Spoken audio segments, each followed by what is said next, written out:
So when I was in high school, all I wanted was to be happy. I went to mass with my mom growing up, but I wasn't into my faith at all. It just didn't make sense to me. I thought my life made sense without God. I had an incredible girlfriend who I thought I was in love with, had a best friend who I could talk to about anything. But over the course of one summer, she broke up with me, and my best friend moved away. And I remember feeling empty and alone, and I was embarrassed. And so I started to try to fill that emptiness, like with partying more, with hanging out more, with dating more girls. I gave into a lot more sins, thinking that they would satisfy me, but nothing worked. I realized I was just empty inside. Nothing satisfied that ache in my heart.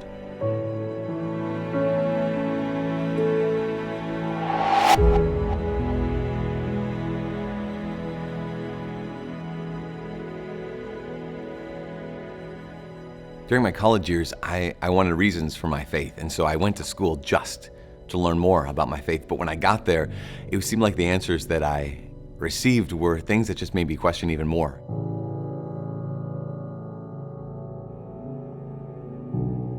Like there was no reason for what we really believed. And so I ended up having this hatred in my heart. You know, I was still Catholic, but I really hated the church.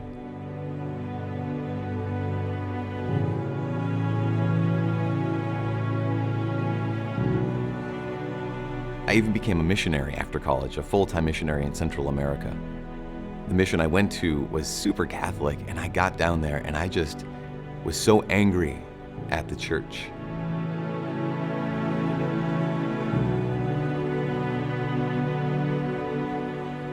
That I would go to Mass and I would openly make fun of the priest during his homily during the entire Mass. But I had no idea how arrogant I was and how drastically my life was about to change.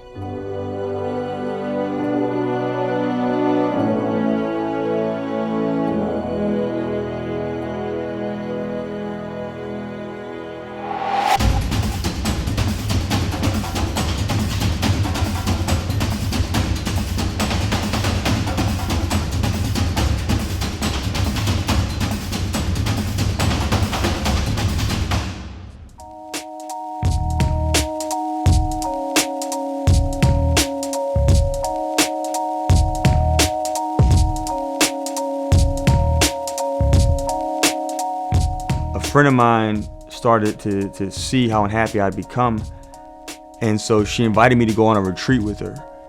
But I didn't want to go. I did not want to go on this retreat because I wanted nothing to do with the church. I didn't think that the church could tell me anything. I didn't think that the church had anything to offer me.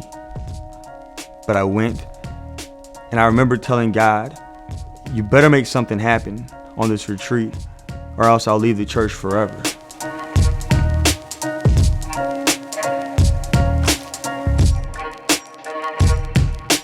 But on the second night of the retreat, I felt like I heard God speak to me. I heard him say, I love you. And it pierced my heart because I always thought growing up that I had to do something to earn someone's love. But here God was looking at me and my brokenness and my mess with all the junk I had done over the past few years, all the sin I'd committed, and he told me, I love you. I asked him, what is your will for me?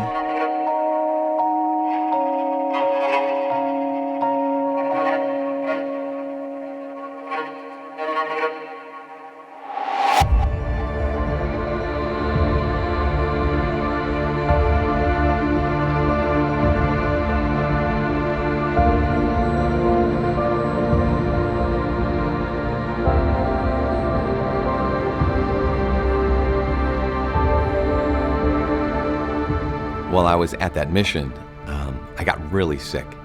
So sick that they thought I was going to die. So someone called the priest, and as I was lying there in that bed, in walked the man that I had made fun of for weeks now at every single Mass.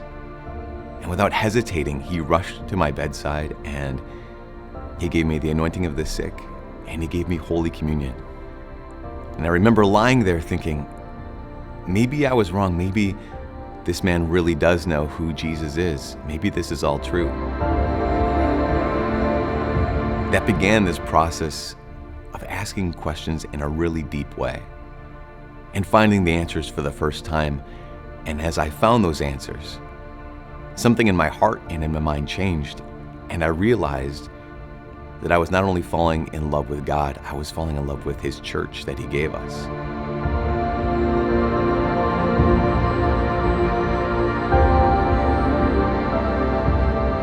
For the last number of years, I had thought that I was so right and that the church was so wrong. But the priest had answers to questions that I had never heard.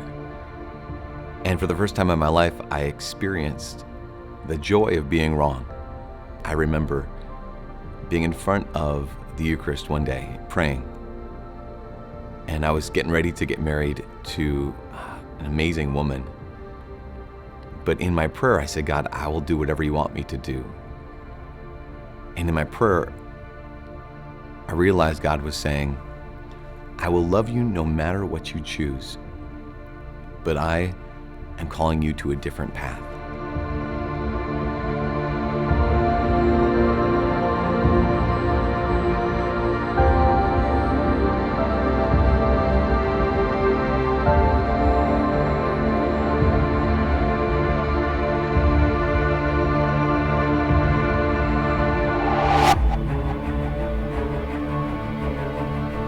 After the retreat, I started going back to church more.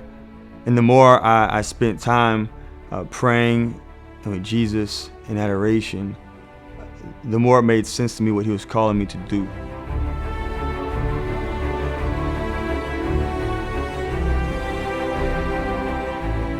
In that chapel, I heard God's voice, and it was crystal clear.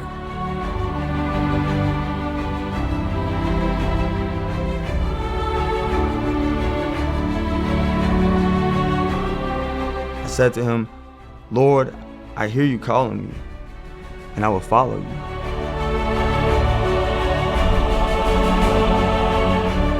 I will be your priest. I will be your priest.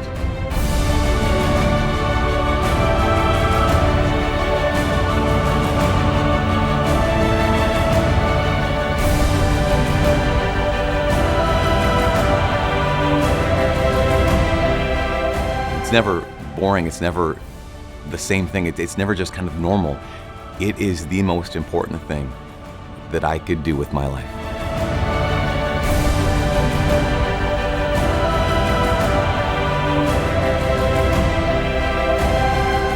Before I entered the seminary, I thought that all priests were perfect. Then I got to seminary and I quickly realized I'm broken. I'm so broken.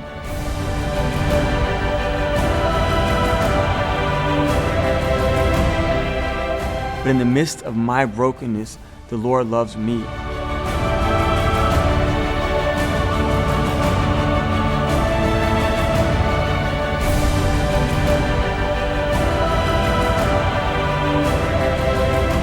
As a father, as a priest, I get to heal God's children. As a father and a priest, I get to feed God's children. In fact, all of the sacraments that are given to us by priests, they're the role of the Father, of giving life and of healing and of feeding.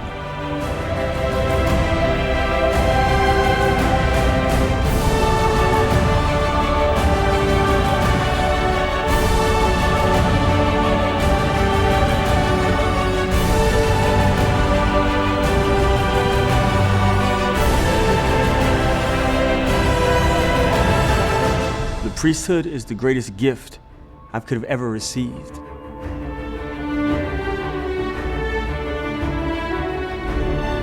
I am unworthy to be a priest. Every time I'm at the altar and every time I say the Mass, the universe is changed. The world is different because of what God has done and continues to do through the Mass.